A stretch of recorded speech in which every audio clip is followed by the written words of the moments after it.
সামনে আমরা ঈদকে কেন্দ্র করে আমাদের বাজার মনিটরিং আমাদের চলছে এবং এটা চলমান একটা প্রক্রিয়া, এটা চলতে থাকবে। এবং আমরা এখন পর্যন্ত বাজার অস্থির হয়ে যাচ্ছে নিত্য প্রয়োজনীয় জিনিসের এইরকম কোনো হঠাৎ করে কিন্তু তথ্য নাই।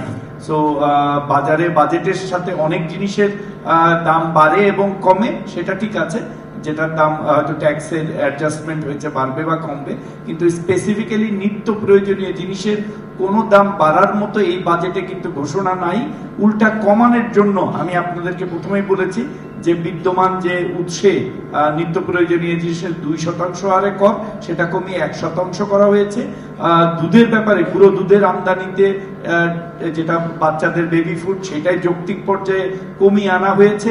এবং আমরা এটাও বলেছি যে সিজনাল পর্যায়ে যে ইয়েগুলি আছে, ভ্যারিয়েশনগুলি আছে যে সিজনের পরে, সেগুলো আমরা যৌক্তিক পর্যায়ে কমিয়ে আনবো। আর আপনারা যদি দেখেন যে অনেকগুলি পণ্যের 10টি পণ্যের উপরে আরোপিত মিনিমাম ভ্যালু প্রত্যাহার করা হয়েছে, 10টি পণ্যের শুল্ক হ্রাস করা হয়েছে, 19টি পণ্যের সম্পূরক মূল্য প্রত্যাহার করা হয়েছে, 172টি পণ্যের সম্পূরক শুল্ক হ্রাস করা হয়েছে।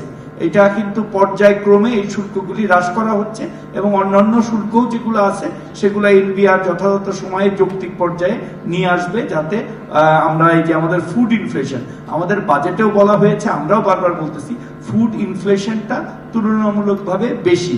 এর অনেকগুলি কারণ আছে, আপনারাও জানেন যে ইউক্রেন রাশিয়ার যুদ্ধ এবং বহির্বিশ্বের জিনিসপত্রের দাম বেড়ে যাওয়া। অনেকেই এই প্রশ্নটা করেন, আমি উত্তর দেই এইভাবে যে অনেকে এই প্রশ্নটা করেন যে চাল তো আমাদের এখানে লোকাল উৎপাদন হয়েছে, অনেক ভালো চাল হয়েছে, তাহলে চালের দাম বাড়লো কেন? অনেকে এই জিনিসটা খেয়াল করেন না যে বাজারে যখন মানুষ ধান নিয়ে যায়, ধান বিক্রি করে কিন্তু সে তেল কিনে, সে জানে যে তার 1 লিটার তেল কিনতে হবে, সে কিন্তু ওইভাবে রেশনালাইজ করে তার ধানের দামটা নিজ উদ্যোগেই বাড়িয়ে নেয়। আমাদের কৃষকরাও কিন্তু স্মার্ট। সো এই জন্য আমাদের যেসব লোকাল উৎপাদিত পণ্য, যখন অন্যান্য আমদানিকৃত উৎপাদিত পণ্যের দাম বেড়ে যায়, অটোমেটিক্যালি বাজারে তারাও এটাকে রেশনালাইজ করে বাটারের যে সিস্টেমের মতো, তার কারণ সে জানে যে তার 1 লিটার তেল নিতে হবে, সে ওই রেশনাল অনুযায়ী সবজির দামও বাড়ায় দেয় এবং উৎপাদিত পণ্যের দামও বাড়ায় দেয়, যার ফলে এটার মার্কেটে রিফ্লেকশন বেশি হয়।